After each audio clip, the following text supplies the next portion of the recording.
Are you satisfied with your understanding of sustainability? If you are not, imagine a journey together, a pluralistic one, with academia, innovators, startups, NGOs, all looking for solutions to the greatest challenge of our time. My name is Samuele Tini, and this is the Sustainability Journey. Welcome to another episode, and today I'm so pleased to have here a sustainability leader, somebody that is a contributor to the World Economic Forum, to the Harvard Business Review. She's an author. I'm really thrilled to this episode. Welcome and thank you for being here, Nahia Orduña. Thank you. Thank you very much for hosting me in your podcast. It is an honor. Thank you, Nahia. I don't know even where to start. You are a leader. You have done a lot of work in this field. And usually we start the podcast discussing a bit about your background. How you have become a sustainability leader? I just think that when being well educated in many different fields will advance my career until I retire, but this is actually not the reality.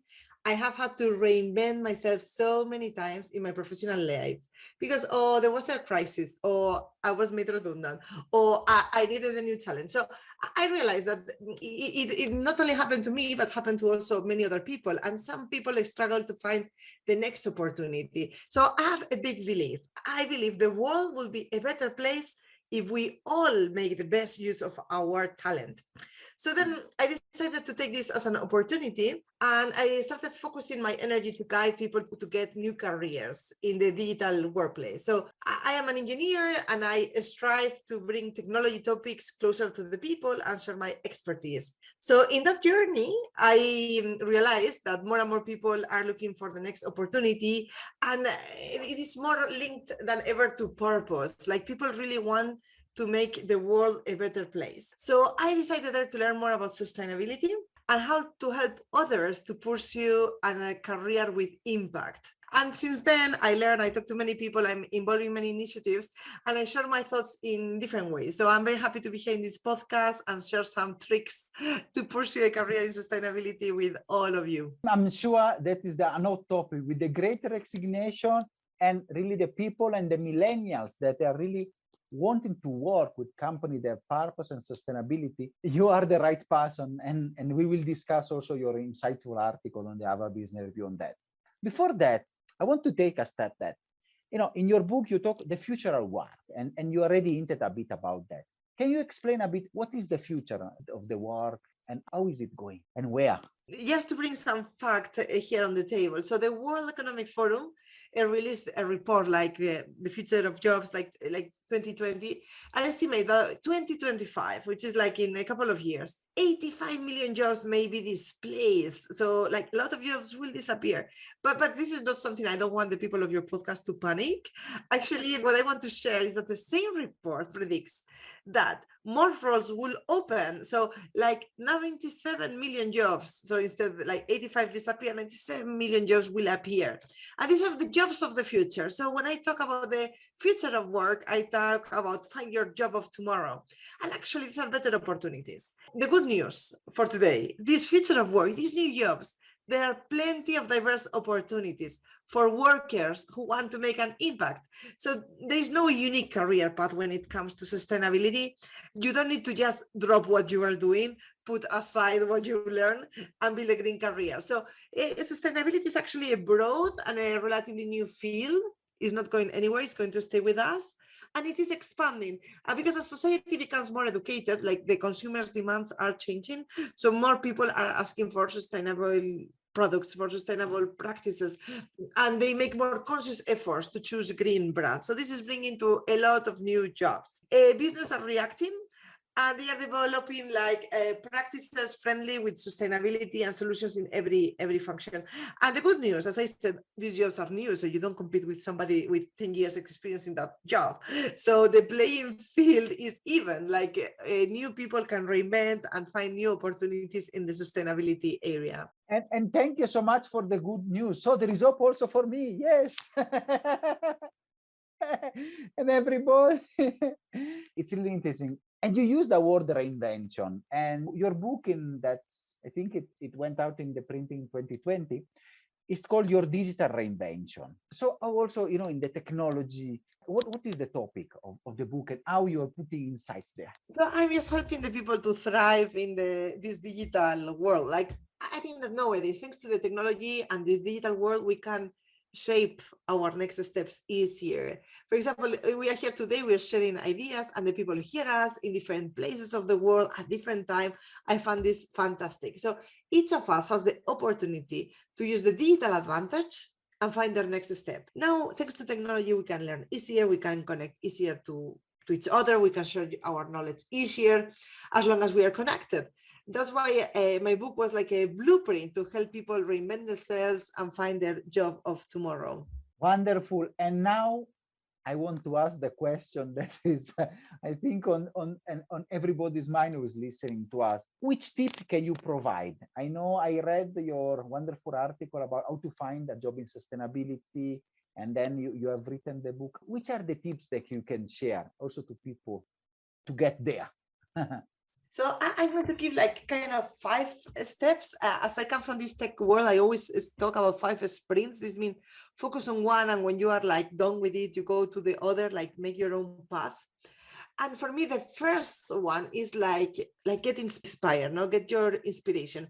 In the case of sustainability, you should educate yourself, like in the 3 pillars of sustainability. So we know the United Nations definition of sustainability, which is we need to meet the needs of the present without compromising the ability of future generations to meet their own needs.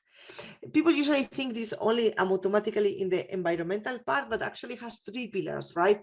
The environmental, the social, and the economic. So environmental is the one we know, like we help companies, for example, to reduce their carbon footprint. The social focus more on the organization, on the people, on the impact we do in the community. And the economic, we ensure that companies that make profits through sustainable means and have ethical corporate governance. So this is like new, and a lot of new roles are appearing around that. Many companies, they are now giving a score. It's like called the ESG score. So ESG, environmental, social, and governance. And the companies like studies like McKinsey, they have found that actually there is a positive relationship between this score and the profitability, the financial returns.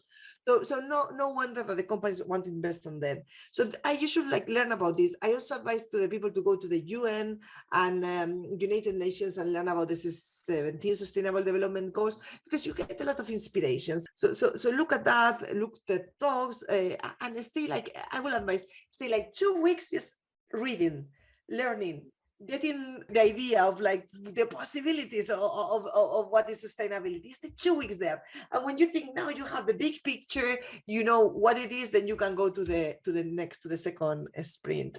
So when you know all this, let's go to the second step. And the second is like find your direction. So now you have in the head everything that is happening around, because you've been 2 weeks reading, watching videos, and so on. But now you have to think, what does it mean for you? What goals, what concepts resonate with you? Ask yourself, what role can you play, right? So the second is about finding your direction, identify your area of expertise. So think, how can you contribute through your passion, your education, your area of expertise? You don't need to drop what you are doing. So for example, I am an engineer, and I have seen like now how as engineer, as working in the cloud technology, I can help to reduce the carbon footprint. It's just like, I don't drop my career as engineer. What can I do? And this is for me as engineer. But for example, if you are like in the fashion industry, so look into business, focus on producing sustainable clothing. If you studied law, you think, law, can I do something for the sustainability? Yes, because we have new regulations, like corporations need to upskill their legal teams. If you become sustainable expert as a lawyer, you also have a great opportunities. If you don't know, just Google it, or just go to LinkedIn and look sustainability, ESG under the jobs tab, and think, okay, I'm a lawyer, ESG, or like engineer, ESG, engineer sustainability. You will find a lot of new jobs. That is interesting. So the first step, educate, get inside, jump in the water. And the second, also find your path that within your skills and where you are.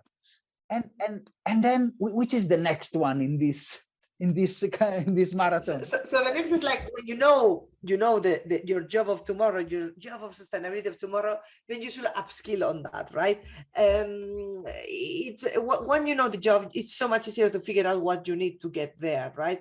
I hear you have been already a couple of weeks investigating and doing your you now need to create your development plan and think what you have to learn.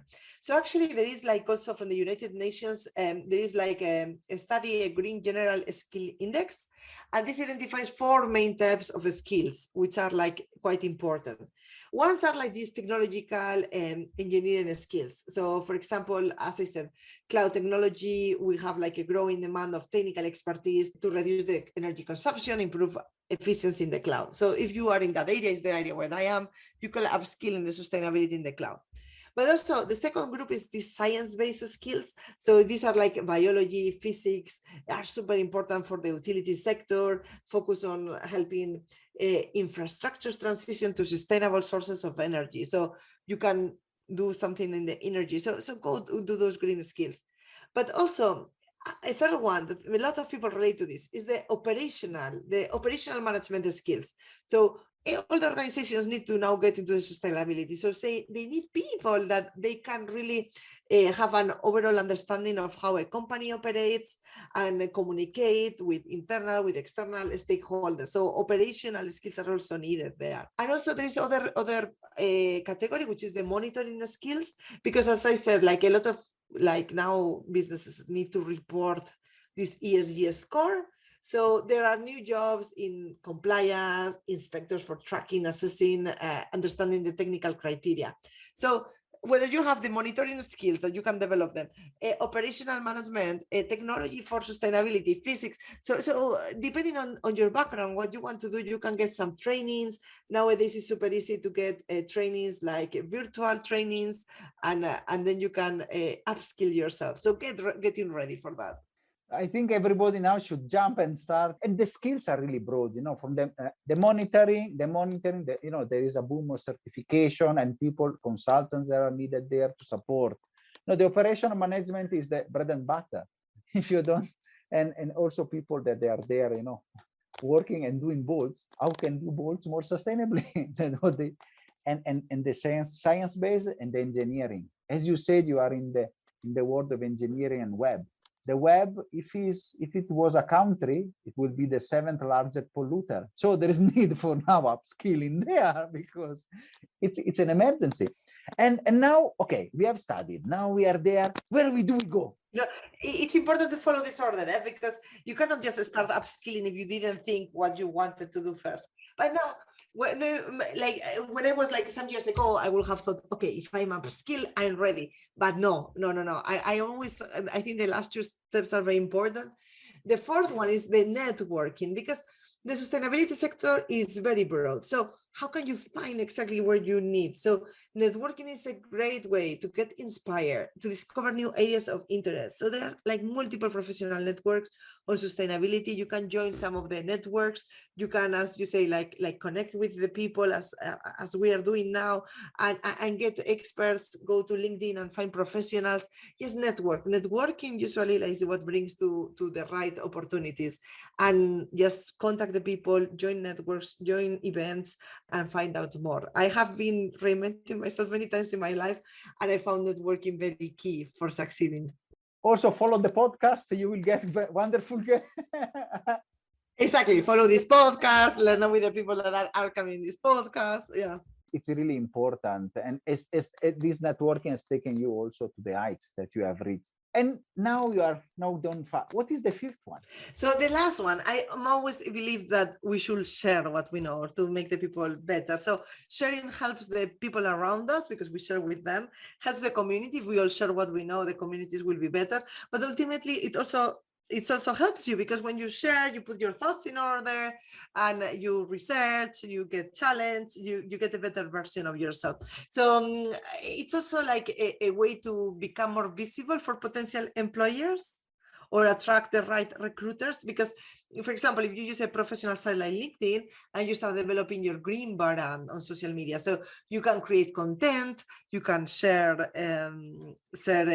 articles, or like this podcast that is interesting. So it's like tweet an article, post commentary, so or produce yourself your video with your thoughts. Like sharing, it really attracts opportunities, and you can use your brand to exemplify this dedication to sustainability. When you're applying to jobs, it's so much more powerful if you apply to a sustainability job and you say, by the way, I wrote this article, I am following this podcast, I learned this here. So they say you are so much more involved than just you did the training.